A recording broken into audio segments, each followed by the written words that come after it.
นนี้เห็นไหมเห็นสคริปต์ไหมเห็นใช่ไหม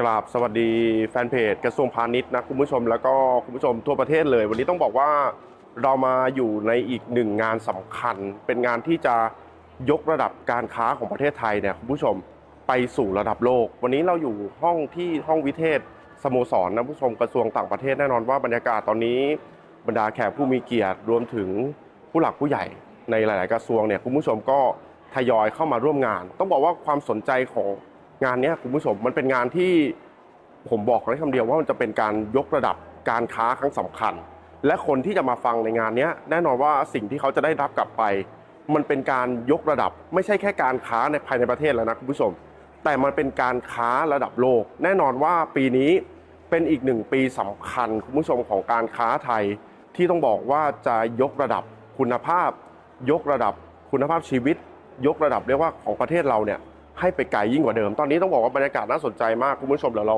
ไปดูบรรยากาศรอบๆนี้ฮะตอนนี้ต้องบอกว่าแขกผู้มีเกียรติที่สำคัญนะคุณผู้ชมตามภาพที่คุณผู้ชมเห็นเนี่ยตอนนี้ก็คือท่านสุภจีสุธรรมพันธ์รัฐมนตรีว่าการกระทรวงพาณิชย์ท่านศรีหศักดิ์พวงเกตแก้วรัฐมนตรีว่าการกระทรวงต่างประเทศนะคุณผู้ชมแน่นอนว่าแต่ละท่านถือว่าเป็นบุคคลสำคัญของประเทศเป็นบุคคลที่จะมาช่วยยกระดับเศรษฐกิจของประเทศไทยเรานะฮะคุณผู้ชมให้ได้รับชมกันแล้วก็สวัสดีแฟนเพจทางเพจกระทรวงพาณิชย์ด้วยนะคุณผู้ชมทุกท่านรวมถึงท่านที่เข้ามาติดตามก็ติดตามข่าวสารกับกระทรวงพาณิชย์แล้วก็ต้องบอกว่าบรรยากาศเนี่ยโหมันเป็นอีกหนึ่งงานสำคัญจริงๆสำหรับงานวันนี้นะฮะ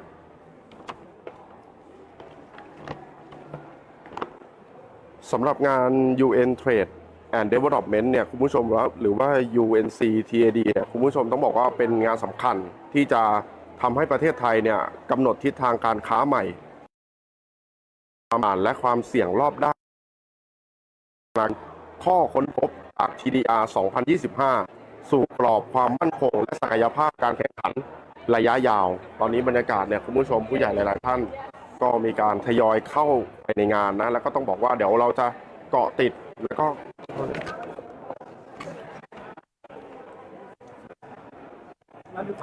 อันนี้ก็มีหลากหลายท่านนะคุณผู้ชมดร.สุประชัยพานิชยพัฒน์นะคุณผู้ชมอดีตเลขาธิการ UNCTAD และอดีตผู้อำนวยการใหญ่องค์การค้าโลกนะชมก็คือ World Trade Organization คุณผู้ชมและจะมีการกล่าวปาฐกถาวันนี้บรรยากาศต้องบอกว่าอบอุ่นแล้วก็ชื่นมื่นแล้วก็แขกผู้มีเกียรติที่มาร่วมงานตามภาพที่คุณผู้ชมเห็นณเวลานี้ที่ติดตามเพจกระทรวงพาณิชย์ก็ต้องบอกว่าน่าสนใจมากแล้วก็ผมก็ต้องบอกว่าได้รับเกียรติแล้วก็ตื่นเต้นจริงๆนะคุณผู้ชมกับงานที่กำลังจะเกิดขึ้นวันนี้แขกสำคัญถือว่ามากันค่อนข้างที่จะหลากหลายนอกจากท่านศรีหศักดิ์ท่านสุภจีก็ยังมีเขาเรียกว่าผู้ที่เกี่ยวข้องมากันเพียบนะคุณผู้ชมสำหรับบรรยากาศงานในวันนี้ฮะโดยสิ่งที่น่าสนใจเนี่ยคุณผู้ชมสำหรับการถอดบทเรียนและก็ยุทธศาสตร์ที่สำคัญนะคุณผู้ชมสำหรับงาน TDR2025 สู่3แนวทางเชิงยุทธศาสตร์นะฮะก็มีการได้แก่เนี่ยก็คือข้อ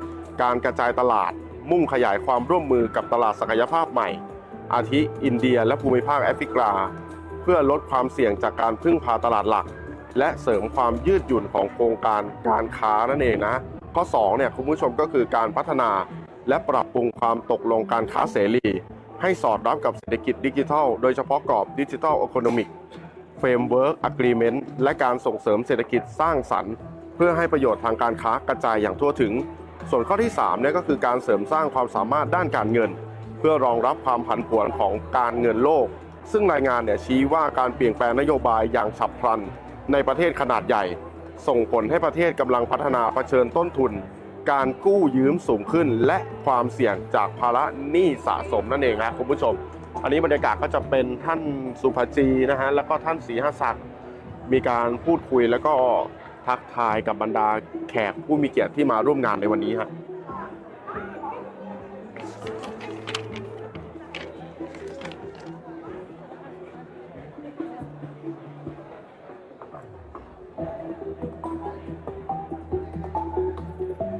เดี๋ยวไม่นานนะคุณผู้ชมอีกไม่กี่นาทีเนี่ยก็จะมีการ กล่าวเปิดงานกล่าวปาฐกถาพิเศษนะคุณผู้ชมโดยแขกเนี่ยผู้มีเกียรติอย่างที่ผมบอกไปนะฮะรายชื่อที่จะเกิดขึ้นและมีการพูดในวันนี้เนี่ยก็คือดร.สุประชัยพานิชยภักดิ์อดีตเลขาธิการ UNCTAD นะฮะแล้วก็ท่านศรีหศักดิ์พวงเกตแก้วรัฐมนตรีว่าการกระทรวงต่างประเทศท่านสุภจีสุธรรมพันธ์รัฐมนตรีว่าการกระทรวงพาณิชย์และก็ท่านสุภกิจเจริญกุลผู้อำนวยการ ITD นั่นเองนะคุณผู้ชมบรรยากาศเนี่ยต้องบอกว่าที่ห้องวิเทศสโมสรกระทรวงต่างประเทศตอนนี้ก็ถือว่าเข้ามาอย่างเนืองแน่นนะคุณผู้ชมสำหรับบรรยากาศที่เกิดขึ้นเดี๋ยวรอสักครู่หนึ่งนะฮะ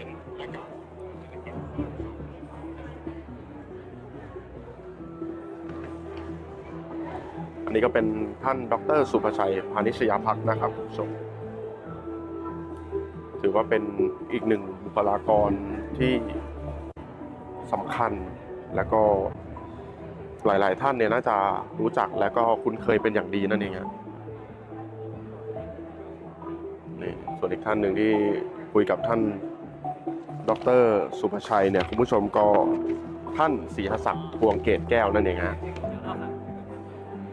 เห็นงานในวันนี้บรรยากาศที่มันเกิดขึ้นคุณผู้ชมต้องบอกว่ามันน่าสนใจมากเพราะผู้ใหญ่แต่ละท่านที่จะมาให้ความรู้เป็นคนที่มีความมากสามารถนะมีความที่เขาเรียกว่าทะลุโป่งในการค้าต่างประเทศเนี่ยได้เป็นอย่างดีนะคุณผู้ชมอ่ะเดี๋ยวเรามูฟมาตรงนี้ฮะ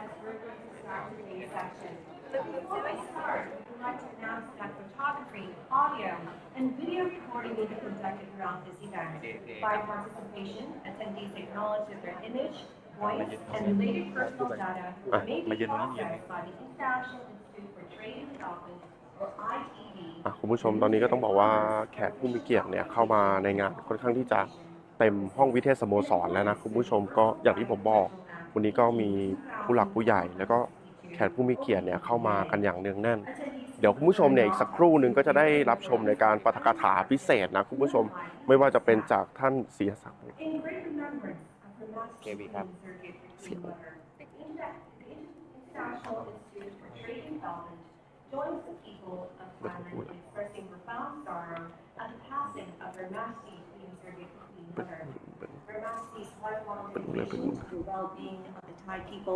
Her compassion and her enduring contributions to sustainable development will remain an inspiration to us all.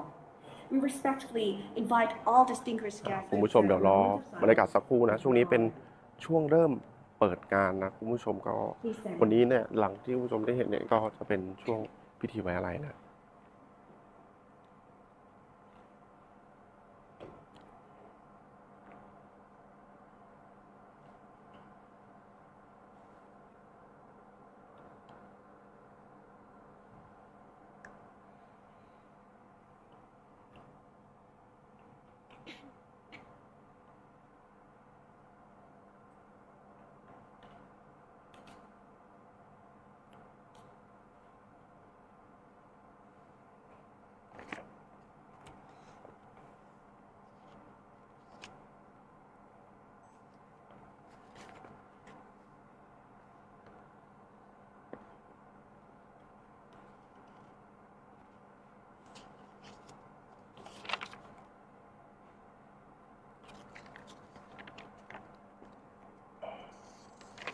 Thank you so much. Please take your seat.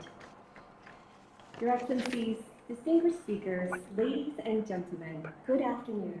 Welcome to today's seminar, The เนี่ยผู้ชม Navigating ต้องบอก Global ว่า Trade งานใน Shifts, ครั้งนี้เนี่ย Insights from จะมีการ Untapped เน้น Trade การ and ค้า Development การ and เงิน Strategic ภูมิรัฐศาส Implications ตร์ for และ Thailand. สภาพภูมิอากาศ Proudly นะคุณผู้ชม organized by the เป็นปัจจัย International ที่เชื่อม Institute โย for งกัน Trade อย่าง and แยกไม่ออก Development, ในระบบเศรษฐกิจโลกยุคใหม่ต้องบอกว่างานนี้มันจะเป็นอีกงานหนึ่งที่เป็นการยกระดับการค้าของประเทศไทยต่อไปนี้การค้าของเราถ้างานนี้เนี่ยคุณผู้ชมหรือว่าแขกผู้มีเกียรติที่ได้รับข้อมูลไปในวันนี้คือจะไม่ได้จบการค้าเนี่ยแค่ภายในประเทศแล้วแต่จะเป็นการค้าที่ยกระดับเนี่ยไปสู่ระดับโลกเพราะว่าต้องบอกว่างานนี้เนี่ยคุณผู้ชมมีเขาเรียกว่าแต่ละท่านที่มาร่วมงานเนี่ยเป็นท่านที่เก่งมากแล้วก็มีความสามารถจริงๆนะ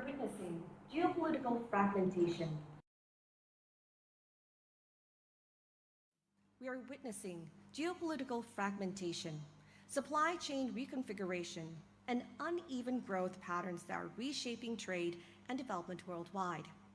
This afternoon, we will explore how Thailand can strengthen resilience, upgrade competitiveness, and strategically position itself within evolving regional and global economic architectures. We will gain insight from the UNCTAD Trade and Development Report 2025 and a panel discussion on navigating global trade shifts, strategic implications for Thailand. And to begin our program today, it is with great honor that I invite to the podium Mr. Supakit Jalangun, Executive Director of the International Institute for Trade and Development, to deliver the welcome and introductory remarks.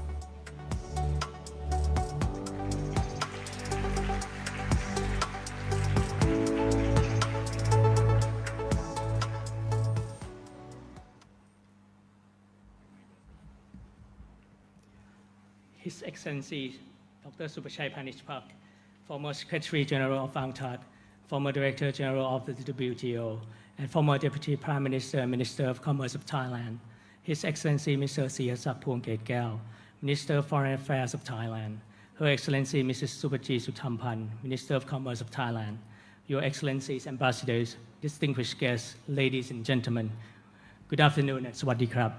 It is my great honor and pleasure to welcome all of you to the seminar on the topic of navigating global trade shifts. Your presence here today with us reflects the importance of cooperation, dialogue at a time when global economy is changing rather quickly. It also reflects Thailand's commitment to remain actively engaged with partners around the world. We are especially honored to welcome Dr. Supachai Panishpak. Through his leadership in global trade and development, he has reminded us that trade must serve larger purpose, not only economic growth, but better opportunities and better lives for all. His vision and experience continue to inspire many of us working in trade and development today, and his lifelong contribution remains an important guide as we navigate today's changing global economy. Ladies and gentlemen, today global trade is shifting faster than ever. In the past, trade was mainly about efficiency and expansion. Today, trade is shaped by many new factors: geopolitics, financial conditions, technologies, and climate transitions. Countries around the world are adjusting their strategies, and businesses are rethinking how and where they operate. The UNCTAD Trade and Development Report 2025 helps us understand the moment better. The report suggests that the global economy is entering a period of adjustment, where resilience and cooperation become increasingly important. For Thailand, this is an important moment. In recent years, we have seen strong effort by the government to expand economic partnerships, strengthen trade relations, promote investment, and support new growth sectors. These efforts help position Thailand to respond to global changes and confidence. Based on the report what we see today, I would like to share 4 key shifts for us to consider. First, supply chains are changing. Companies now look not only at cost, but also the reliability and scalability. This creates opportunities for Thailand and ASEAN to attract investment and strengthen our role in regional production networks. Thailand's openness and connectivity remain important strengths in this new environment. Second, financial conditions have become more challenging. Higher financial costs affect businesses everywhere. Access to finance has therefore become a critical factor in sustainable trade, particularly for SME that form a backbone of our economies. In this context, trade finance plays an increasingly important role. Efficiency and accessibility to trade finance help businesses manage risks, maintain liquidity, and continue participating in global markets, even during periods of uncertainty. Strengthening trade finance ecosystem, including collaboration between finance institutions, development partners, and policy frameworks that support SME access, will be essential to ensure that trade remains inclusive and resilient. This is why continued efforts to support SME, improve access to finance, and strengthen economic resilience are so important for inclusive growth. Third, global standards are rising, especially in green and digital area. Many countries are introducing new requirements related to sustainability and data. Thailand's ongoing efforts to promote digital transformation and green industry development will help businesses stay competitive in global markets. Last but not least, technology is changing how trade works. Digital platform, data, AI, and automations are reshaping industries. This makes investment in skills and innovation more important than ever before. Ladies and gentlemen, these changes bring challenges, but they also bring opportunities. This leads to the important question, how should Thailand and ASEAN move forward together? In today's global environment, progress comes from balanced, expanding partnerships while managing risks, moving toward higher value activities, and ensuring that businesses of all sizes can participate in global trade. In addition, strengthening regional cooperation in areas such as digital trade infrastructure, trade finance connectivity will help ASEAN businesses, especially SMEs, participate more effectively in cross-border trade. Improving access to financing, reducing transaction costs, leveraging digital solutions and trade finance can help transform opportunities into real participation in global markets.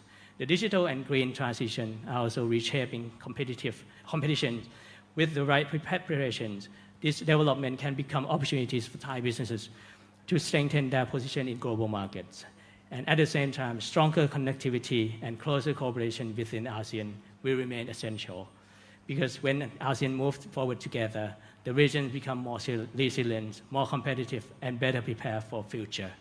Ladies and gentlemen, at ITD, our role is to support these efforts by connecting knowledge, policy, and capacity building. Established in partnership with UNCTAD, ITD works closely with government agencies, businesses, and international partners to translate global insights into practical action for Thailand and region. Because in today's world, the greatest risk is not about shift or change itself, but being unprepared for it.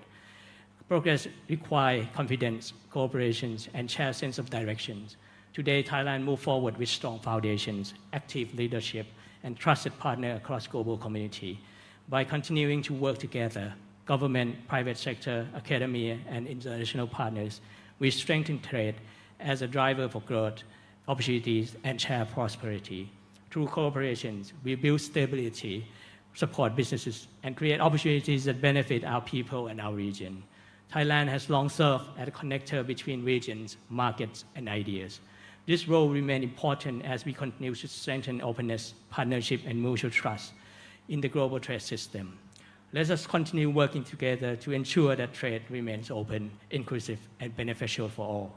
Because at ITD, we sincerely believe that together Thailand and ASEAN can move forward while building a more sustainable and prosperous future for our region.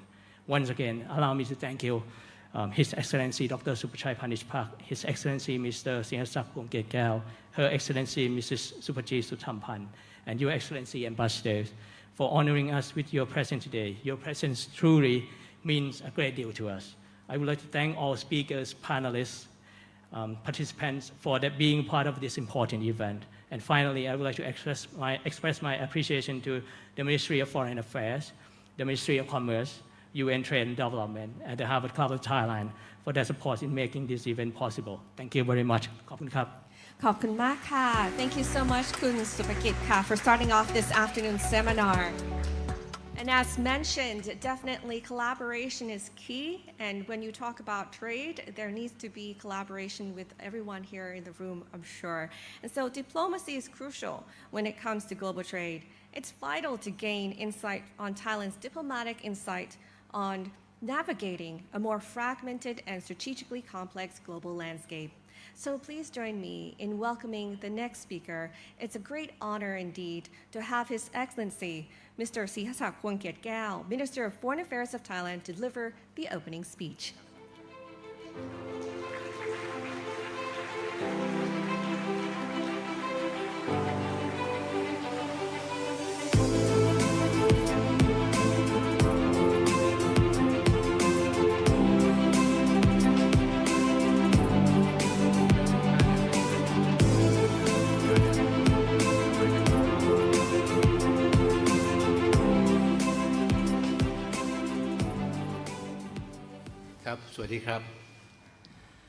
Dr. Supachai Panishpak, former Secretary General of UNCTAD, Minister Supaji Sutampan, Minister of Commerce, Excellencies, distinguished guests, ladies and gentlemen, it is my pleasure to be here today, to join you today. I would like, first of all, to extend my appreciation to UNCTAD, the Ministry of Commerce, the International Institute for Trade and Development, and the Harvard Club of Thailand for co-hosting this international seminar. At the outset, I would like to express my great admiration for Dr. Supachai. It has been a privilege for me to work closely with him during my time as ambassador and permanent representative of Thailand to the United Nations in Geneva. And we all know that Dr. Supachai has been a strong voice for developing countries and a consistent advocate for international economic order that is free, fair, and just. His vision continues to resonate strongly in the work of UNCTAD today. And to make our discussion, and that makes our discussion particularly timely, because the global economy is entering a period, as we all know, of profound change. Trade still remains a powerful engine of growth, but the environment around it is becoming more complex, more fragmented, and more uncertain. That is why UNCTAD Trade and Development Report 2025 is so relevant, and I must congratulate UNCTAD for launching this very timely and insightful publication. The report offers practical guidance for developing countries so we can navigate an increasingly complex and fragile global economy. One of its key messages is that trade and finance must go hand in hand. But today, many developing countries still face structural disadvantages in accessing finance. That is why stronger multilateral cooperation and a more integrated approach linking trade, finance, and development are now more important than ever, as the report rightly calls for. And these messages resonate strongly with Thailand. More than 2 decades ago, when Thailand hosted the 10th session of UNCTAD following the Asian financial crisis, the global conversation focused on poverty reduction and building productive capacity. Today, the debate, as you all know, has shifted. We see more inward-looking policies, rising protectionism, increasing use of economic tools, such as tariffs, for strategic purposes. Many have argued that these shifts point to de-globalization, but global trade itself has not declined. Trade volumes continue to grow. Instead, what is changing is the structure around it. Recent U.S. trade policy shifts have triggered a structural transformation in global supply chains and trade flows. In many ways, what we are witnessing is not de-globalization, but what some has described as re-globalization, which at its core is a strategic realignment of trade, production, and finance. For Thailand, this transition presents both risks and opportunities. It requires us to adapt not only our economic policies, but also our diplomacy here at the Foreign Ministry. This is why Thailand is placing emphasis on economic diplomacy. In today's environment, economic policy and foreign policy can no longer work in silos. They must reinforce one another. Foreign policy today needs to be multidimensional, inclusive, and go beyond Thailand. Economic diplomacy is therefore no longer just about market access. It is also about building trust, strengthening resilience, creating opportunities, and reaching out to new friends and partners that translate into real economic benefits. In simple terms, foreign policy must start at home and ultimately deliver results at home by improving people's livelihood and strengthening Thailand's long-term competitiveness. So the questions become, how do we do this in practice? Last month, the Ministry of Foreign Affairs launched an economic diplomacy strategy with 3 goals in mind. First, building confidence in Thailand. In today's environment, confidence matters as much as capacity. Investors and partners need confidence in rules, long-term direction, and most importantly, political stability. Thailand is therefore working to improve trade facilitation, modernize regulation, and align our policies with international standards, including sustainability and human rights. Our OECD ascension journey reflects this commitment. At the global level, Thailand also supports strengthening rules-based system. We've heard that so many times, the rules-based system, and advancing reform of the international financial architecture. But I wanted to underscore that rules governing trade cannot just be old rules and maintaining the status quo. We also need new rules that reflect challenges and opportunities of changing times. This will remain an important theme as Thailand hosts the IMF World Bank annual meeting in Bangkok later this year. Second, strengthening Thailand's competitiveness. Global trade shifts are opening new space for countries that are ready to adapt.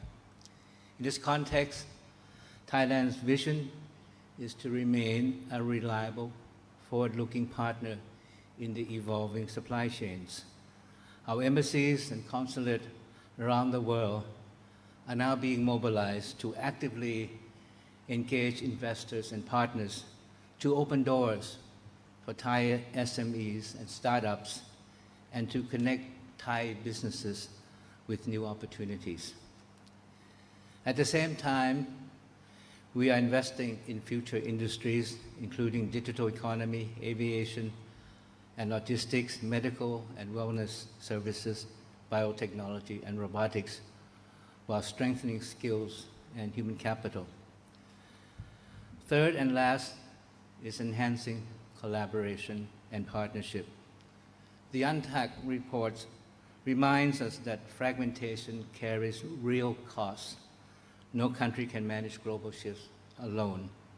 Thailand therefore supports what the report calls the network multilateralism, building partnerships across regions among diverse partners.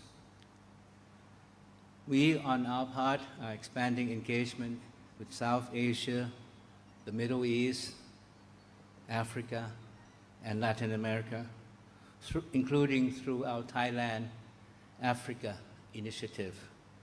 And we continue to strengthen regional cooperation through frameworks such as ACMEC, ACD, and BIMSTEC. But these goals cannot be achieved by one ministry alone. The Foreign Ministry will be working closely with Minister Supati and the Minister of Commerce as Team Thailand to ensure that our external engagement, trade policies, and economic vision move in the same direction. Diplomacy can open doors, while trade policy create opportunities. Together, they help translate national strategy into real economic outcomes. Excellencies, ladies and gentlemen, we are entering a period where economic growth is shaped not only by markets, but also by geopolitics and finance. Developing countries often feel these pressures most strongly. This makes international cooperation all the more important. UNCTAD continues to play a vital role in providing inspiration so that developing countries can take charge of their own destiny and navigate the shifts in the global economic landscape.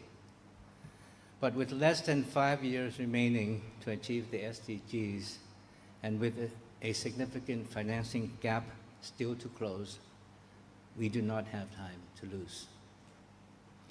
Institutions such as UNCTAD must adapt to remain responsive and relevant. Thailand, I assure you, stands ready to work with all partners to ensure that trade and development remain engines of shared prosperity. I hope that we can use today's discussion not only to understand global trade shifts, but to shape them together and to shape our common future together. Thank you very much. ขอบคุณครับ ขอบคุณมากค่ะ Thank you so much, Your Excellency, for your insightful address, highlighting the fact that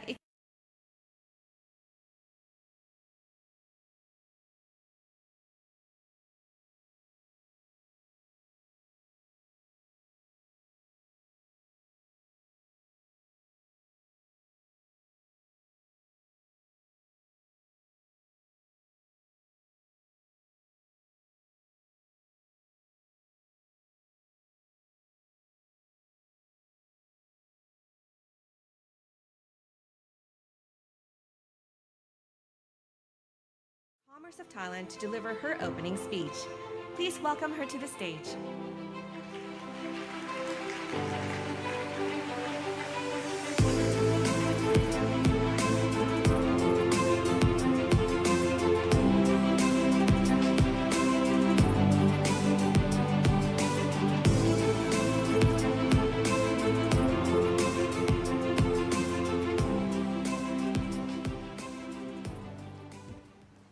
สวัสดีค่ะ His Excellency Dr. Supachai Panichapak, former Secretary General of the UNCTAD, His Excellency Sihasak Phuongket Keo, Minister of Foreign Affairs, Mr. Chawapat Ong Mahathamongkol, President of Harvard Club of Thailand, Mr. Supakit Jarankul, Executive Director of the International Institute for Trade and Development ITD, Excellencies, Ambassador, distinguished guests, esteemed delegates, and ladies and gentlemen.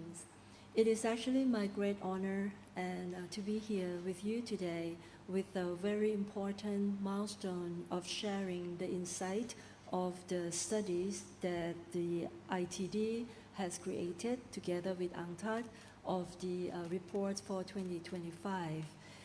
I'm actually quite humbled to stand here in front of all the experts, particularly everything that I like to say already been covered by the previous speakers, His Excellency Sihasak. So I don't really know what to share more than what he just mentioned.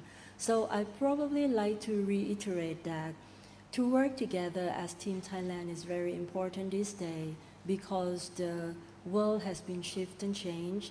Geopolitical has created a direct impact directly to geo-economical, and also being impact together with the climate crisis that we all face, together with the technology that we have been disrupted, and it could also be enabler for us to navigate the countries to the next level if we can apply and use those technology effectively.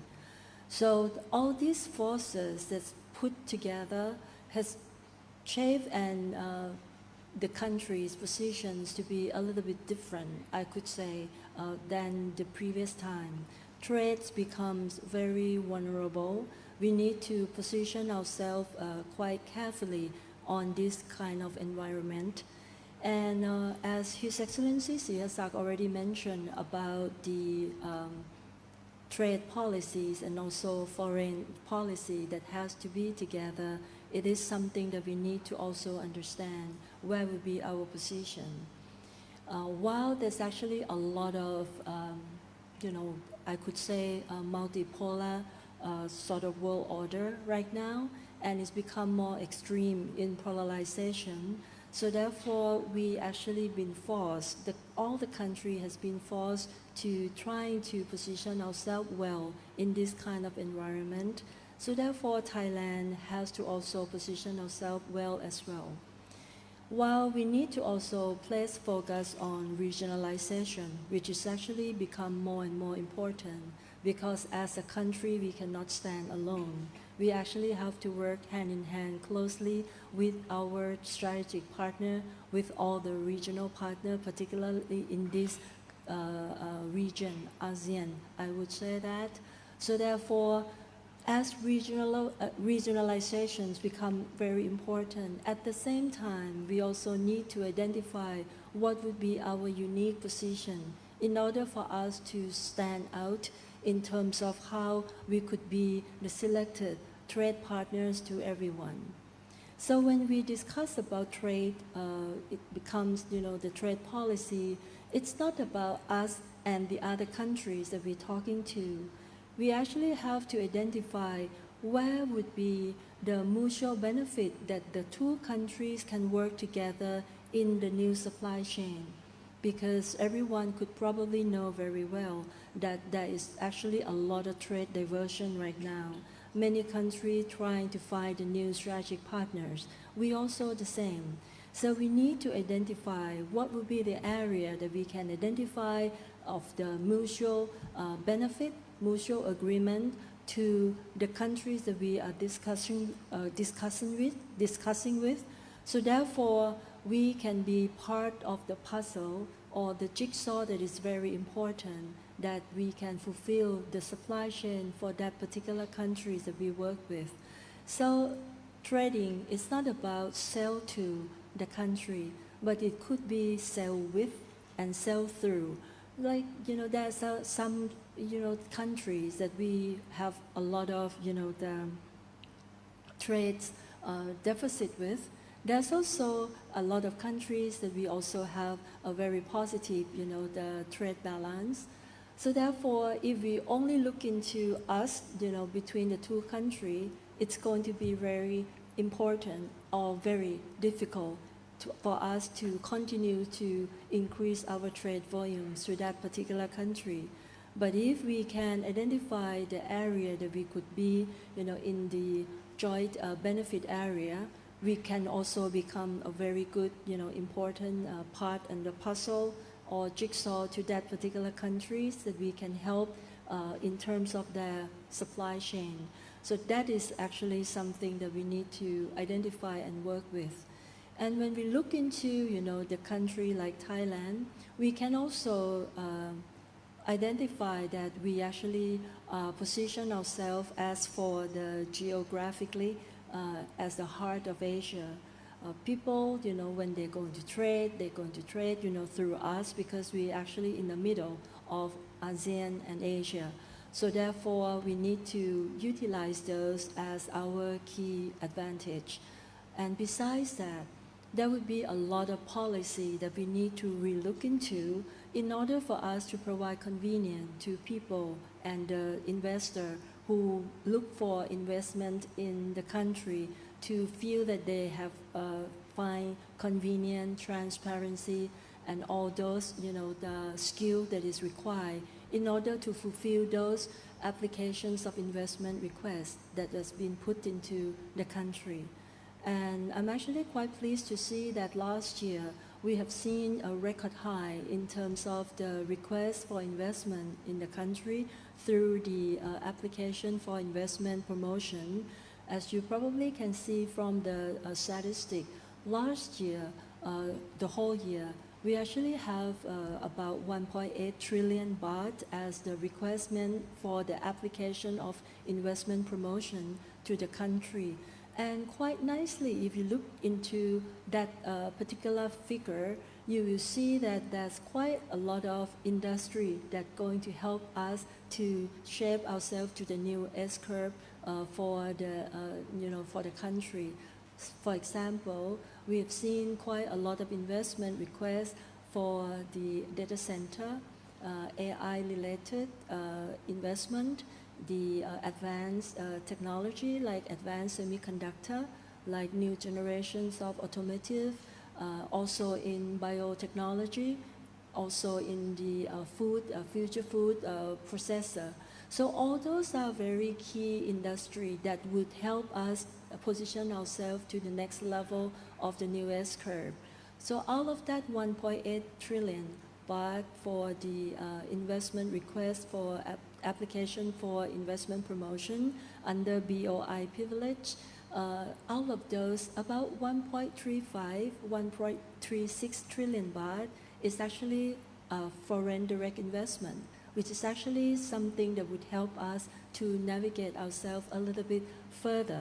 Because when we look into the growth of the economy in the country, we probably want to look into the investment from this sector and from this private sector. And also the other engine that could help us grow would be export. And when it's come to export, as I already mentioned to you, we need to position ourselves well when there is a lot of trade diversions happening around the world. So Team Thailand that Excellency Sihasak already mentioned is actually very, very important that the Ministry of Foreign Affairs together with Ministry of Commerce and perhaps, Ministry of Finance under the BOI, privilege scheme have to work hand in hand to ensure that we can attract and address those, interests to come to the country. So that are something that we need to work with. And also not only the geographic, important that we are located at the heart of Asia. That's also the other thing that we need to, consider as well. As you probably aware that currently we have active 14 free trade agreement. So therefore, those investment that come to the country could also enjoy the benefit of the free trade agreement. We have 3 more, agreement that we already signed but not active yet. So we need to also ensure that this year we must ensure that we can, activate those additional 3, so it could become 17. The additional 3 that we already signed but not actually make it effective yet would be the Sri Lanka, Bhutan, and also AFTA, which is going to be a very important milestone because AFTA would be the first, stepping stone for us to get into Europe as well. And there's also a pipeline of a critical region or countries that we like to work with. This year we target also to trying to conclude the FTA discussion that we have with EU. For EU, we already have about 8 rounds of discussions, and it's actually have a very good progress, but still there's quite, a few areas that we need to conclude, and we hopefully that we can see those kind of, conclusion within a year. We also have target for South Korea.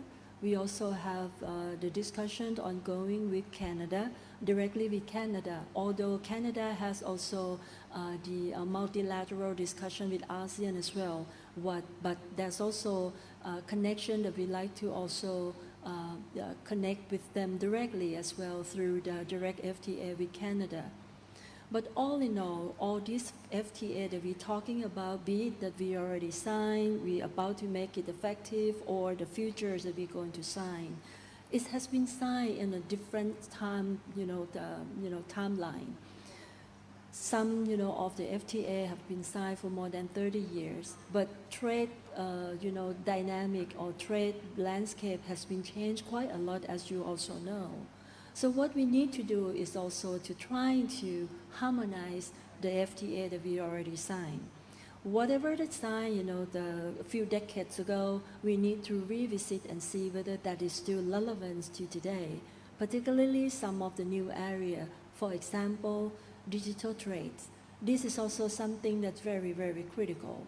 And it's not mentioned, in that existing FTA that we've had with, long time ago.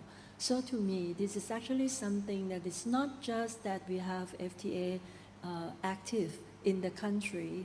We must ensure that it stays relevant. So that is something that we need to also look into when it comes to export and when it comes to trade. The other thing that is also very important is it's going to be quite, not that, benefit to anyone. If those FTA that we sign, not many people use. And when we look into statistically on those FTA that already been signed, none of them actually has been, maximized or used at 100%. There's still a lot of private sectors, the companies, that not using the privilege or benefit of FTA that we already have. So one of the missions that we're going to maximize the export is to ensure that we train, we give the knowledge, we make awareness of this benefit of FTA to those, private sector in order for them to maximize and utilize this FTA. So that's also another thing that we can work with. And just now I mentioned about digital trades. It's actually an opportune time because last year we actually achieved a very critical milestone within ASEAN. As you probably know, that ASEAN has an initiative called DFA, Digital Framework Economic Agreement. That is actually going to be, the framework of the regions that work together based on a digital, the area. Example could be the standard, regulations, infrastructure, knowledge transfer, skill transfer, that could help us trade, among the countries within the region in order for us to optimize an opportunity. And it's going to give a very important, the objective, which is actually to provide inclusivity to the small and medium enterprise. Because, if we can trade, with this, the digital capability, those small and medium enterprise can enjoy the benefit of a region sort of market size. Thailand, we have about 60 plus million populations, declining as well. But if we look into ASEAN, we look into 600 plus million of people. So the trade volume can extend quite a lot. And, quite opportune time, as I mentioned, Thailand is actually a share to facilitate this DFA to come to the conclusion. Last year during, ASEAN Summit, we achieved about 73% of the agreement of this framework agreement. Just recently, we achieved nearly 80%. And I believe that by April, which is actually the target, we should be able to complete the text, an agreement of this digital framework agreement for ASEAN. And if we can complete this, it's going to be the first region in the world that have this digital trade framework among these, the neighboring countries or member states. So we hope that by, the ASEAN Summit this year, at the, fourth quarter this year, we can, sign this agreement and make sure that it's become, active to all members. And what does it mean to us? We actually have a target together for ASEAN that we're going to increase the trade volumes among ourselves, from $1 trillion to double the size to $2 trillion. So that is very important. So let me try to conclude here is that it is also a challenging time, as Excellency Sihasak already laid out a very perfect landscape that we are, facing a lot of force coming from an outside, and also in the country, we need to also ensure that we have a stability to address all these, the shift and change that's happening. So therefore, we need to change the way we do things. When we look into trade, it's not trade alone. We cannot work in silo anymore. We actually have to work as team of Thailand, and we work together with Foreign Affairs, we work together with Finance Ministry, and also we have to work with a lot of countries around the world with the positions that Thailand would be the trusted partner. Because personally, I feel that the most important currency in the world is trust currency. So if we provide trust as a trusted partners to all those who engage with us, trade with us, I believe that this is going to be a sustainable relationship instead of just one-way relationship. So with that, then it's about the trade, landscape that has been changed and shift, and the way that we're going to address those change. So now I come back to my speech.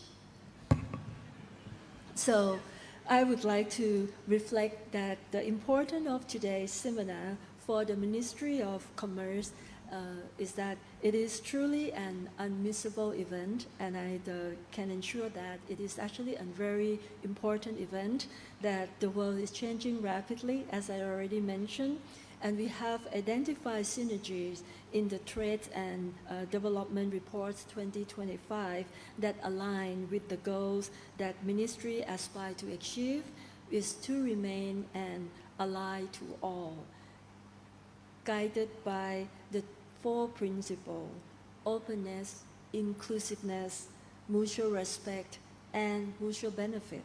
So this is actually the report that suggests that we confront the new policy frontier, forging climate economic resilience amidst multiple challenges for developing economies. A vicious cycle grips us. Rising climate costs fuel mounting debt, while creditor hike borrowing rates based on perceived higher risk. So this trap is pretty much limit growth and perpetuate inequality. So the report would center around finance, trade finance, which when we talk about reports like this or global landscape, not many people talk about trade finance, which I really pleased to see that this report would guide us through the trade finance area, because if we don't have finance, then it's going to be very difficult to complete the transaction, to complete the trade, supply chain. So this global imbalance demand action, national resolve paired with coordinated international efforts to enhance financial resilience, which serve as a key vehicle for driving trade predictability. So today, I hope you all gain valuable insights from the key findings of the UN Trade and Development experts and the panel discussion. I would like to extend my best wishes for the success of today's international seminar and the most enjoyable day to all participants. Thank you very much. ขอบคุณมากค่ะ Thank you so much to Your Excellency.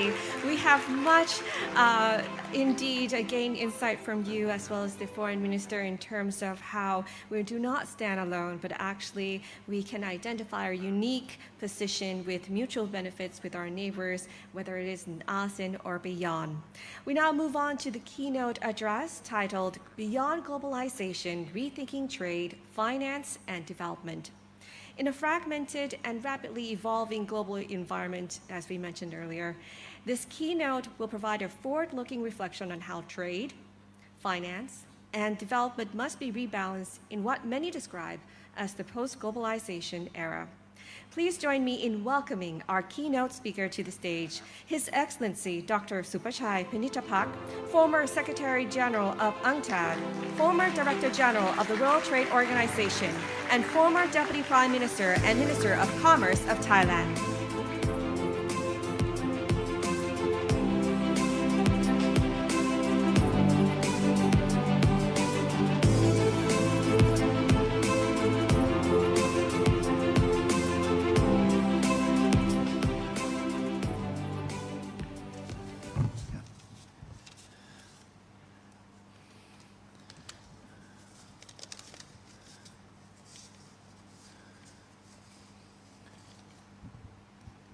Excellencies, Minister Sihasak Phuong Ket Keo, Minister Supaji Sutamapan, Excellencies, distinguished participants, dear friends and colleagues.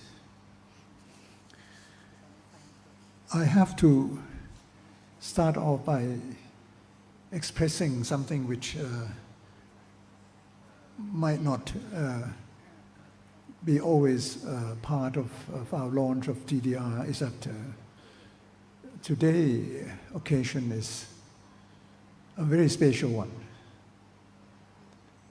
in that the two ministers, Minister Sihasak and Minister Supaji, have greatly contributed to the importance of the event in the launching of our trade development report this time. And I greatly appreciate their presence and their contribution.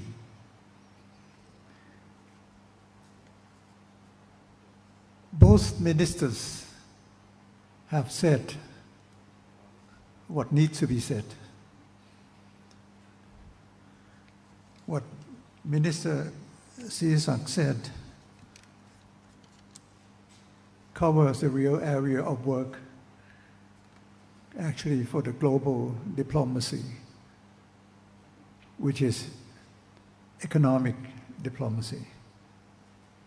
We used to know diplomacy as political diplomacy, but this time the challenges facing all of us would demand what they call geo-economic solutions. And that would mean what Minister Sihasak has just laid out for us. What has not been said by Minister Sihasak has been completed by Minister Supaji. She fully covered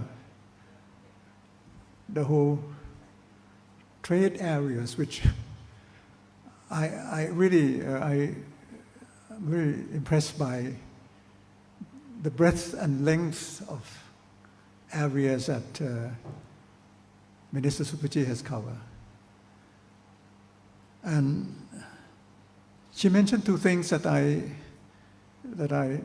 think are very important. I need to bring out at the outset, because lest I might forget it as I go on with my own presentation.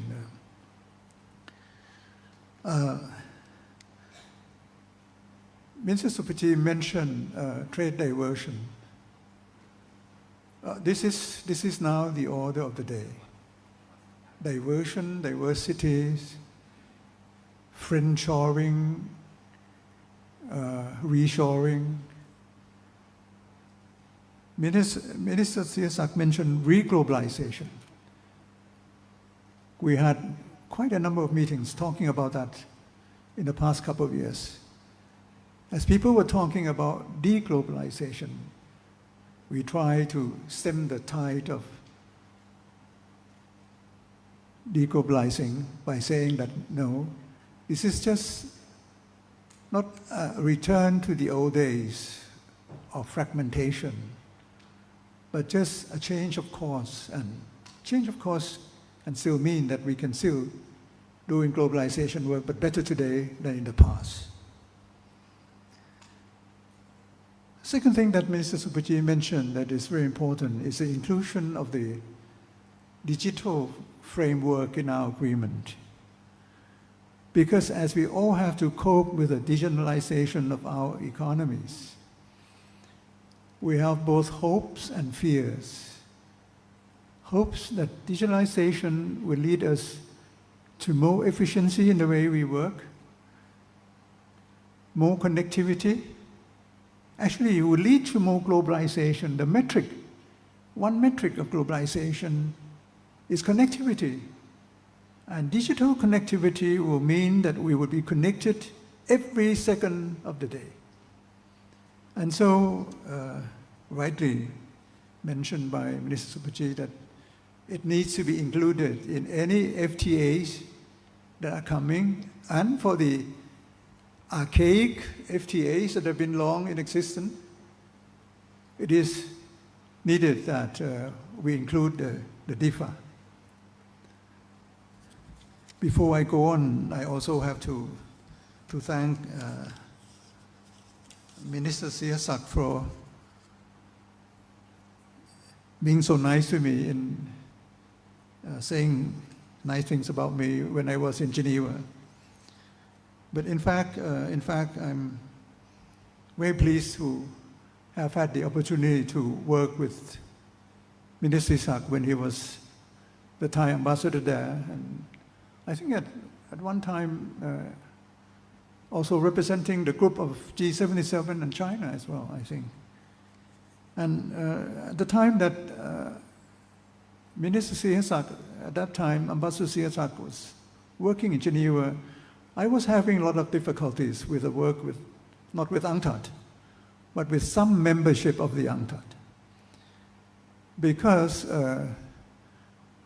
every time we go to our ministerial meetings, once every 4 years, quadrennial meeting, there will always be questions being raised by some of the membership, whether we should be doing the work that we've been doing on behalf of the membership or not.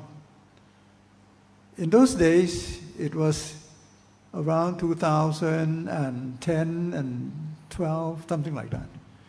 It was in the aftermath of the Great Recession, 2008, which was caused by, I have to be careful with the diplomatic term that I will use, caused by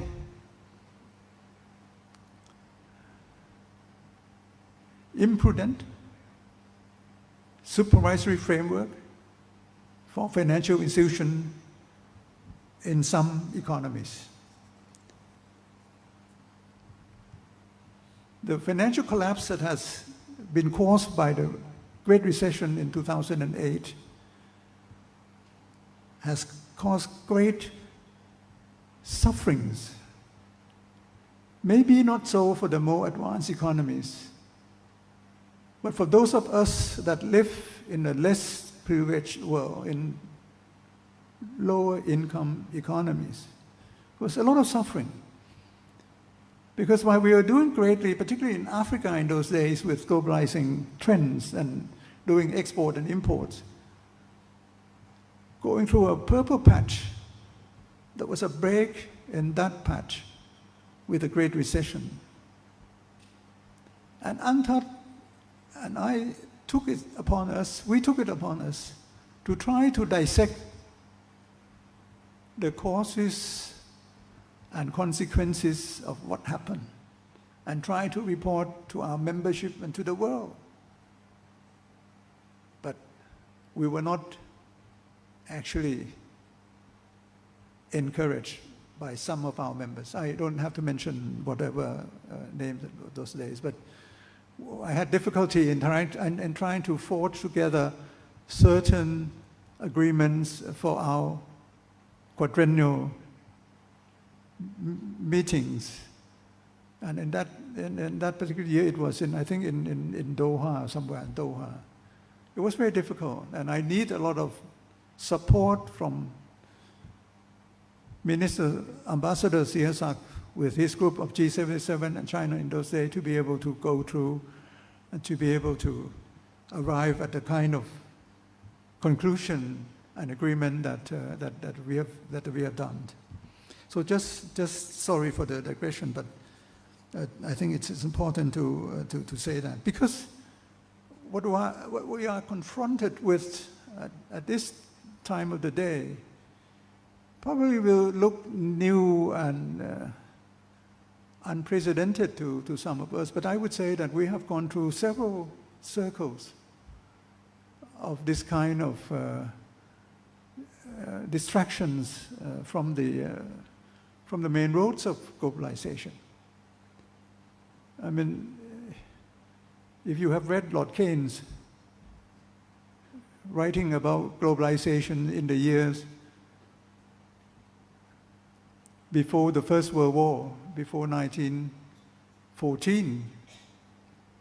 He was writing about the world that was globalizing, having tea in his bed, and biscuits and food around the world and everything. And lo and behold, after that, a few years after that, we had the First World War.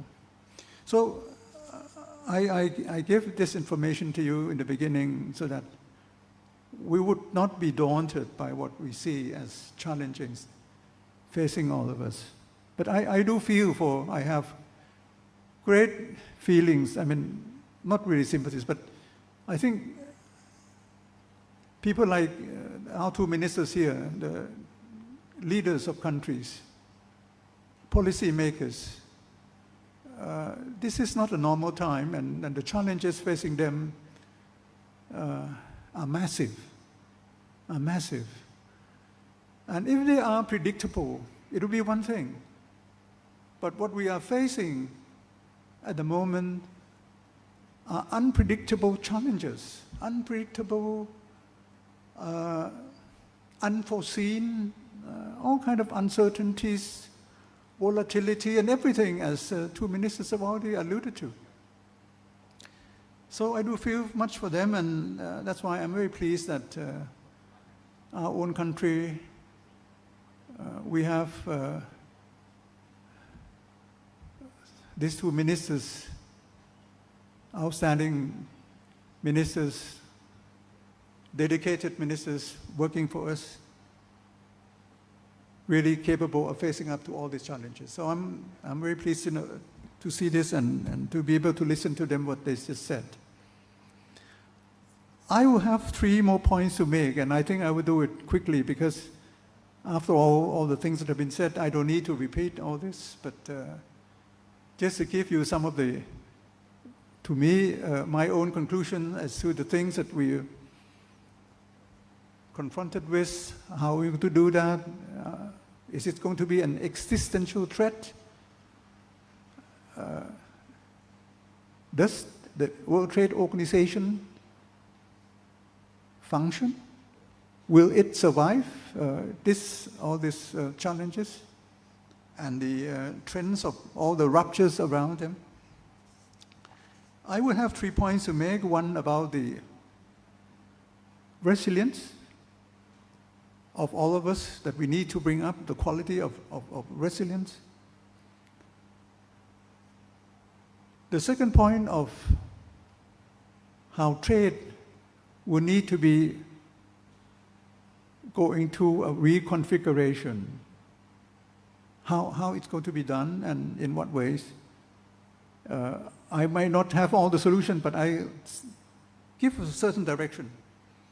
And the third point will be the one that has been mentioned by the report on the brink, the TDR, which is the nexus between trade and finance. It seems natural, it seems automatic, but it's not. And it can create frictions and crisis if the connections between the two are not well regulated and managed. Things happen so thick and fast in the last few years. It may not be appropriate to mention the name, but I have to mention the name of Lenin. Came to my mind that he has just said something about that there are decades when nothing happens, and weeks that decades happen. This seems to me to be the last few years. So many things has happened, so many changes, and redirections have been brought to the table that we need to be able to stabilize ourselves, stabilize our country and economy in a way that we can meet these challenges. So my first point last year 2025, I went to Geneva thinking that we would be celebrating the 30th anniversary of the World Trade Organization. The WTO has already existed 30 years already. But then, boom, came the reciprocal tariffs, Liberation Day, and we were all downcast. We were all downcast. But we say, no, this is something that we must stand up and fight against the kind of, how would I say, mercantilistic tendency that the WTO should be able to deal with if we just gather our minds together and collectively, maybe someone missing out for some time, but collectively still we can deal with the issue. Last year, myself, my friends, colleagues in economic fields, we all made the mistake. We all make the mistakes. We thought the tariffs and the weaponization of economic instruments would lead to economic traumas and recessions and slowdown. Beginning of the year, I think IMF said world trade would grow by 2 to 3% or 2.7%. Then gradually, with the new tariffs coming up, they said 2.2. I went to the WTO meeting and they said, no, it will be minus 0.2. So bad was it.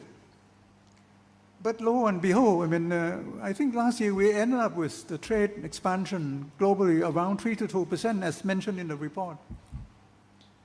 But please don't be misled by the resilience of the global economy. Because there were a few factors last year that I'd like you to know. You might know it already, but just to repeat to you so that we will know that these factors will not be present again in 2026. And there were 3 or 4 or 5 factors. One, there was a lot of what we call front-loading of trade. Because everybody knows that tariffs are coming. That was one predictable thing of President Trump. He announced before, I will do this, I will do that. So it was predictable that tariff will come, and not in 10s and 20s, in 20s and 40s and 50s. And so traders were front-loading orders, import and export. So that's why around the world, trade activities, instead of slowing down, just get work up, particularly in the first few quarters of last year. The second point is that last year's economy globally was very much supported by the massive AI investment. You remember, I don't have to mention all the big giants, NVIDIA, Microsoft, Alphabet. They made huge investment. I don't know, hundreds of billions of dollars per year. So that was very helpful to get the world economy going. The third point is that there was some reform in some government around the world. And of all reforms that I'm very pleased with is that the German government for a change would normally does not believe in domestic demand management. Last year they changed and they said we have to do domestic demand management, and they reformed their policies. They give spatial stimulus, fiscal stimulus. Very strange, very ironic for an economy like Germany.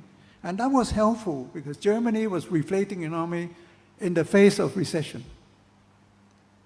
Fourth point, the tariff that President Trump was announcing on the Liberation Day was supposed to amount to ultimately, on average for the whole year, to around 28%, 28-30%.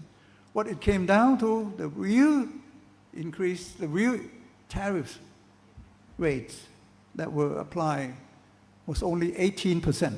So, I mean, it was hell. Some people use some terms that are not nice to President Trump, but I will not repeat here, but it seems like he's backing down, but no, but it's just the way of tactic of his negotiation that sometimes tariff rates were jacked up and sometimes it was reduced. It's up to the tactics of his geoeconomic policy. And the last one was the impact coming from the stock market. Last year, you remember stock prices, particularly in the United States, it's gone up quite aggressively and sometimes, I think, fearfully. I mean, this is something that I have to mention along this line, that when you see massive investment and tremendous increase in stock valuations, people are now beginning to talk about whether we are now just sowing the seeds of some bubbles. If you read some economic business articles the last few months, you would see a lot of people trying to mention that we have to do this, we have to do that to avoid some of the bubbles. Because you know that most of the investment in AI are not done by equity issuance, but are done by borrowings. These are borrowed funds that are invested. And if the results of the investment in AI that do not lead to productivity increase in business doing, in business concerns and productivity and profitability increase, then something will happen. Then something will break down. And then that would ignite a chain that might lead to bubble. So just to remind you that this is the thing that we have to be careful. Now, 2026, we're not going to have all these extenuating circumstances. That there will not be some of these factors that would help us. There would be the new EU, what they call carbon emission adjustment mechanism, sort of tax, border tax on products that have a lot of carbon emission. This is the EU thing that is going to be introduced this year, only introduced from January. So that's it. There will be the old Biden's time Inflation Reduction Act before this Trump second, that still will linger with us in the areas that there are still a lot of prohibition in trade in areas of technical goods, and in the level of tariff on electric vehicles from China to 100%.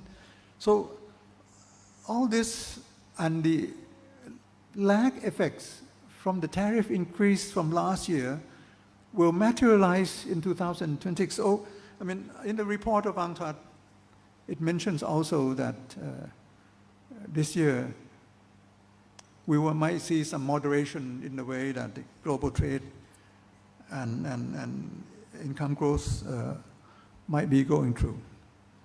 Just this, so that we would know that we need to be resilient in a new way, because those factors might not be helping us. So I just leave with you some of the things that we would have to think of in the way we be able to face all these challenges this year.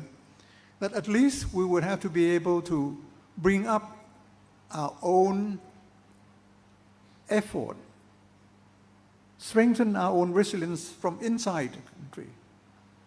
Firstly, we need to do more domestic demand, not in a way of just distributing money. No, we need more investment in social areas. We need more investment in social areas. And this is not just valid for Thailand. For most of us in the developing countries area, social demand, social sectors like education, healthcare, old age people, and things like that. Secondly, we need to be keeping up the fiscal space, very important. We're not like the advanced economy, which can afford to have hundreds or 150% of their GDP in public debts. We are coming close to the limit of our public debts, which is not very large. But we need to have the space there. We need to have fiscal space, so we need to be able to adopt stimulating policies when the time comes, when there's some tension around the country or in the region, or when there's some untowards, the black swan coming from anywhere. We need to do some extra stimulus. We need to have fiscal space. We need to have the right kind, as Minister Supaji has already mentioned, the right kind of industrial policies. There are some key industrial areas that we need to promote, particularly related to technology and smart farming and things like that. And we need to have the right kind of industrial policies. And then lastly, we need to diversify. In the reports of UNCTAD, diversification is a key word. We need to diversify our products, diversify our markets, diversify our trading partners, and all this other thing. I'll go quickly to my second point of the trade and reconfiguration of trade. Now, let me say this. What has been said at the Davos meeting that our both ministers have attended, of course, will ring some bells. But they are not always, to my mind, the approach that I would like to see. Mark Carney, Prime Minister Mark Carney from Canada, he said that what we are seeing is a rupture. It's a rupture. It's not a transformation. It's not, from globalization to a little bit of less globalization and things like that. What we would like to see is a reorganization of connectivity. We still want to be connected, right? The matrix of connectivity, matrix of globalization can be counted as travel, information, technology. In other areas that we still be connected. But we might be less connected in terms that we would have not been able to do some of the multilateral agreements. But it doesn't mean that we cannot go back to the old system. Of course, we will not go back to the really old system, but the old system of globalization, if some parts could be reformed, UN could be reformed, WTO could be reformed, IMF, I think 80 years old, World Bank, 80 years old. We all need to be reformed, as every one of us would believe, would agree upon. So, I don't agree. I agree that it's a rupture, but I don't agree that we cannot go back to the old days. Not completely to the old days. Because in the old days, we thought globalization might solve the issues of poverty, issue of inequality, issue of literacy and all this sort of thing, monopoly and everything. No, globalization and growth in itself cannot solve all these issues, particularly inequality. We need social policies. We need fiscal policy, progressive fiscal policies and other things. So, in a way, we try to do a reconfiguration of trade, and as a trade ministers meeting, the WTO's 14th ministerial conference, forthcoming next month in March in Yaoundé in Cameroon. I think that is just a place to start our discussion on how to do this reform of the whole trading system and also the World Trade Organization. And I agree, I don't want to repeat because it will cost you time, but you can go through, you can read the passage in the report, the TDR report, that presents the kind of development-led reform of the trading system. That trade has to serve not growth, not just the trade volume, but trade has to serve development. reduction of poverty, involvement of all people. I mean, not only the major exporters, multinational firms, but as we all are thinking about the SMEs, the small traders, and how to link them, how to let them climb up the supply chain. Because we all talk about the supply chain and we stay at the lowest end of the supply chain, and we never get beyond that. So how we can get to the high end, how we can graduate from product cycle to another product cycle. How can we do what we have been trying to work, and I've been trying to work while I was at the WTO, something which would bring the less privileged participants, members of the WTO, the developing countries, that they would be able to abide by the spatial and differential treatment, the SDT. For those of you who do not have this information, SDT will give spatial privileges to poorer countries to have some concessions in certain areas of trade agreement. They may have to have more time to be able to liberalize their trading regime. They may need to have more time to adjust the way they accept certain agreements, like TRIPS and TRIPS, the trade agreement on intellectual property rights and things like that. So we need to give some development concerns to the poorer countries that may not be able to measure up to the agreements that we'll be doing at the level of the World Trade Organization all the time. We need also to be able to work on the proposal coming from the WTO MC13, the one before, 2 years ago, that we need to have certain system to manage crisis together, in time of crisis. It was already broached at that meeting, and we need to go on and see how we can manage together to keep the line of trades functioning all the time.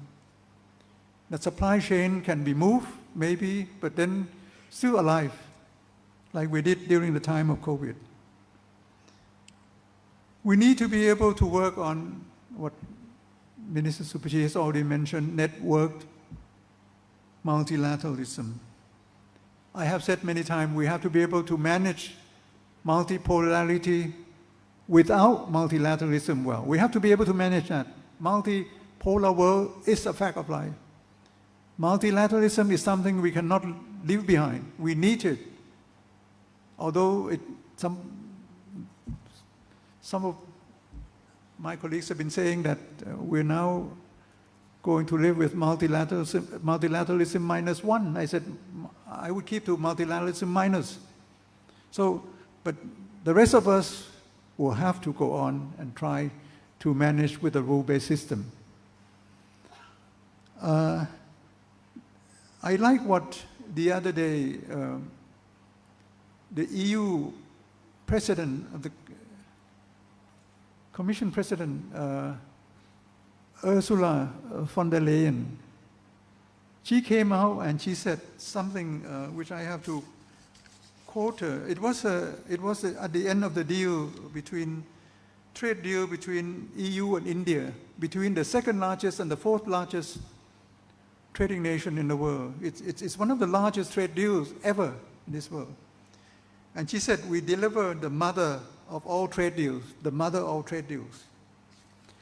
I think this is a sign of the time.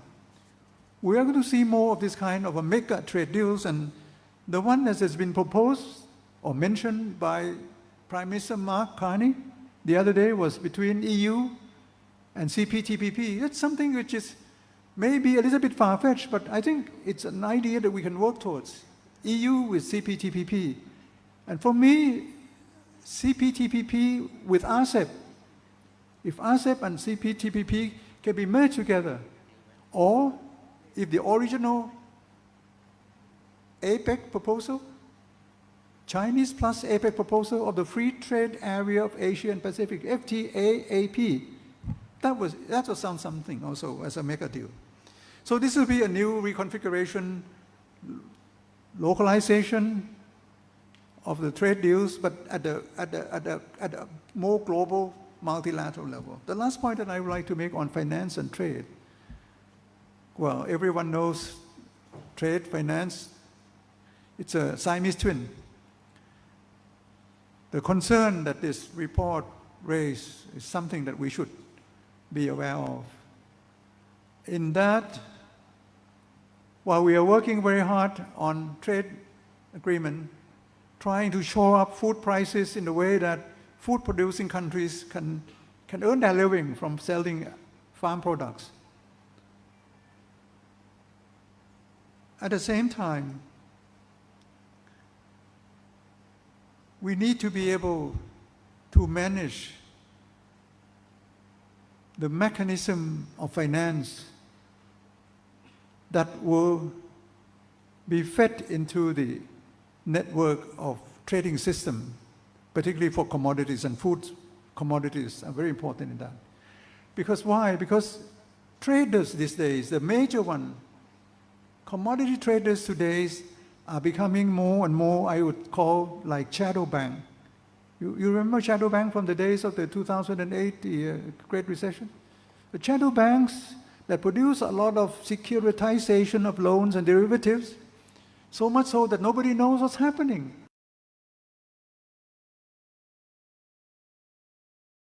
And same thing is being done today with the trade in commodities, commodity futures, derivatives,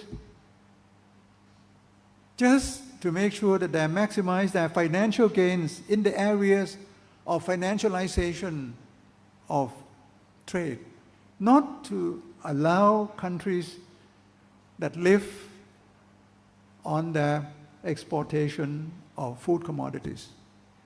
And the pricing system that has been distorted by the derivatives has sent the wrong signals to several countries around and has influenced the pricing of commodities on the normal food markets, as we've been saying. I will not use more of your time, but just to mention that these days and age, because of the traders becoming more shadow banking, and they are doing the trade financialization of the commodity markets for own benefits, we have to have authorities, and the authorities have to be very much alert to this kind of activities. Last suggestion for me, proposal. ASEAN had a very good financial agreement way back in 2000 called Chiang Mai Initiative. Later on, it was expanded into Chiang Mai Initiative Multilateralization. So instead of having swap line at the central bank level, it's become multilateralized. It's not only a swap, bilateral swap, it's a multilateral swap. So these swap lines will be very crucial, very useful when you have the kind of impact, financial impact repression at the global level. I would like to see activation of CMIM, and also to task CMIM with a little bit of the short-term financing on trade, to be seeing whether they could come up and do something to support the trade financing, and be alert as to whether we are being misled by the securitization of all these things. The second point is that I have proposed this decades ago. I still believe in it. We need to have our own Asia Monetary Fund, Asian Monetary Fund, AMF. IMF, good, leave them be, let them be. I can't change IMF. I don't think the world can change IMF. I want it to be changed. But I want Asia to have our own Asian Monetary Fund. You know, 2/3 of global savings come from Asia. We save for the whole world. And we send our savings to be invested everywhere in the world. Particularly, we bought a lot of treasury bonds from United States. This day, we are selling this bond. Well, that doesn't matter. But what matters is that we save a lot. When we save a lot, we used to be blamed that because we save too much, our economies are not growing. It's not true. Don't believe in that. Good that we save. But we need to have our own system of monetary agreement to look at the stability, exchange rates, and all this sort of thing, deficit, and so that we would not have to depend all the time for the sometime. Well, I will not use the word ill advice, but some of the wrong advices from somebody else elsewhere who do not know so much about the Asian conditions. Last point is that we have our own export-import bank. This is the time to build resilience with diversification. Export-import banks throughout the world, including our own, need to be activated because they can help for exporters to take adventurous routes into new areas of trading. And Exim Bank can help to give export guarantee that would help, and particularly for the small traders. This would be of great help if Exim Bank could be capitalized even more stronger and expanded their coverage of guarantees to include particularly the SMEs. I have covered areas which I think being dealt with in this report. I cannot fully do the honor of expressing everything that the report did, but I think the tone of our discussion today and the things that I have said to try to pave the way for the new, I would say, the reorganization or reglobalization of our global system would work out well. And we still have hopes. I would not give up hopes of having the route back to our globalization, but it will be this time the development-led globalization. Thank you very much for your attention. Thank you. ขอบคุณมากค่ะ Your Excellency, I'd like to invite you to remain on stage as we're going to commemorate today with a special photo session. Indeed, we are very much honored to have all of our speakers to open today's seminar in terms of the massive challenges that lay ahead for Thailand, the region, and the rest of the world. It is an assurance to know that today we are stepping into something quite new, whereby the Thai team is ready to not only work within the country, but also within the region and the rest of the world to, you could say, navigate or steer in a global economy that is quite new. All right, to start off the first photo session, I'd like to request the presence of His Excellency, Mr. Sihasak Pwong Ket Gao, Minister of Foreign Affairs of Thailand, to go on stage. Please give him a hand. Along with that, we'd like to re-invite Her Excellency Mrs. Subaji Suthampan, Minister of Commerce of Thailand.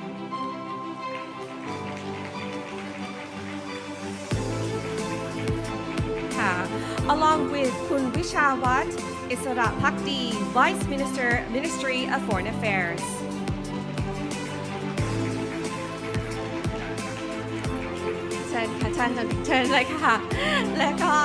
And along with that, we'd like to invite Dr. Kirita Phao Pichit, Vice Minister of the Ministry of Commerce of Thailand. As well as Kun Ek Siri Pikaruchi, the Permanent Secretary of the Foreign Affairs of Thailand. And Kun Chawapad Ong Mahat Mongkon, the President of the Harvard Club of Thailand. And last but not least, Kun Supakit Jarangun, the Executive Director of the International Institute for Trade and Development. Thank you to all of our honorable, distinguished guest speakers and also guests for participating in today's seminar. We'd like to thank all of you for enlightening us, not only for the present report that we are about to hear further in details later today, but also drawing the attention of the importance of navigating today's challenges not alone, but together in a, you could say, reorganized and more efficient way amidst the ever-changing challenges that we see in trade. And definitely very exciting indeed. Thank you so much. We'd like to now invite, okay, just one more movement, okay. There you go. We're very much full of knowledge today, and I think there's a lot of anticipation to learn more about the report and to come. Would you one more go? เอาอีกไหมเอาอีกรอบหนึ่งไหมไม่เอาเนาะโอเคนะคะ right โอเคค่ะขอบคุณมากค่ะทุกท่านนะคะ I'd like to invite all of our special distinguished guests to come to the front of your seats, please, because we are so appreciative of all of the ambassadors and distinguished diplomats that have come today. So we'd like to get a group photo, if we may, with all of you, and with the photographer on the stage here. We'd like to invite all of you to perhaps maybe stand up a little bit. Yeah, maybe stand up, Naha. Yeah, so then we can see your faces and have a group photo. We always need to have one of these things in any occasion, indeed. We're so happy that you have given us your time to be with us here at the Foreign Ministry of Thailand. We'd like to thank again to all of our guest speakers who opened the remarks today in a day that we look forward to in the working together, learning more about trade, not just as a one-way direction, but as a mutual beneficial relationship with all of our countries represented here today. I'm sure we want to capture this moment here as we are set to learn more details about the UNCTAD report, as well as a panel discussion delving into the challenges that's not only facing Thailand, but also the rest of the world. How are we doing with the photographers here? ดีไหมคะ All smiles? All right, thank you so much, Ka. Thank you so much. Please take a seat. We'd like to thank all of our distinguished speakers, guests, and invite you to continue on with our seminar here. I'm sure a lot of you are interested in networking. We're going to take a 5-minute break. The program will resume soon in 5 minutes. See you then, Ka.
เสร็จสิ้นช่วงปาฐกถาพิเศษเป็นที่เรียบร้อยนะคุณผู้ชมต้องบอกว่าหากว่าจะสรุปจากการปาฐกถาและก็การกล่าวพิเศษบนเวทีที่เกิดขึ้นเมื่อสักครู่ไม่ว่าจะเป็นท่านเสียศักดิ์ พวงเกตแก้วไม่ว่าจะเป็นท่านสุปจีสุธรรมพันธ์หรือว่าท่านสุปชัยพานิชพันธ์เนี่ยคุณผู้ชมแน่นอนว่าบางช่วงบางตอนอาจจะสรุปแน่นอนว่าจากสิ่งที่ทั้ง3ท่านมีการพูดไปหรือว่าถ่ายทอดให้กับแขกผู้มีเกียรติที่มาร่วมงานเนี่ยคุณผู้ชมสิ่งหนึ่งที่ต้องบอกว่าสำคัญมากที่สุดเลยนะฮะคือการเป็นเขาเรียกว่าการทำงานร่วมกันกับการค้าไม่ว่าจะเป็นการค้าเศรษฐกิจหรือว่าเขาเรียกว่าความมั่นคงของประเทศเนี่ยมันควรไปร่วมกันไปเขาเรียกว่าพยุยะภาคีหรือแม้แต่องค์คาพยพที่ต้องทำงานร่วมกันอย่างที่เห็นคุณผู้ชมวันนี้การที่มีการปาฐกถาก็คือท่านรัฐมนตรีทั้ง2ท่านก็คือท่านเสียศักดิ์ พวงเกตแก้วรัฐมนตรีว่าการกระทรวงต่างประเทศรวมถึงท่านสุปจีสุธรรมพันธ์รัฐมนตรีว่าการกระทรวงพาณิชย์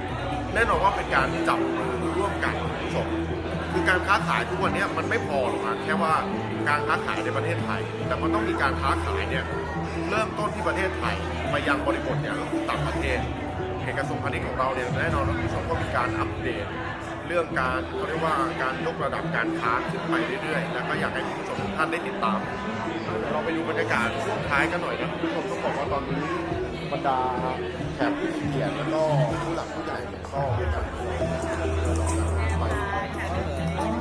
เราต้องบริการเพราะว่างานที่เกิดขึ้นตัวนี้แล้วก็งานที่เป็นของจากทั้งคนไทยและก็สิงคโปร์นั่นคือสิ่งที่ในวันนี้อยากจะบอกว่างานนี้มันจะเป็นการยกระดับเป็นการยกระดับการค้าที่ไม่ได้ถึงแค่ประเทศไทยนะมันคือการค้ายกระดับต่างมันจะหลุดก็หลุดแล้วนะ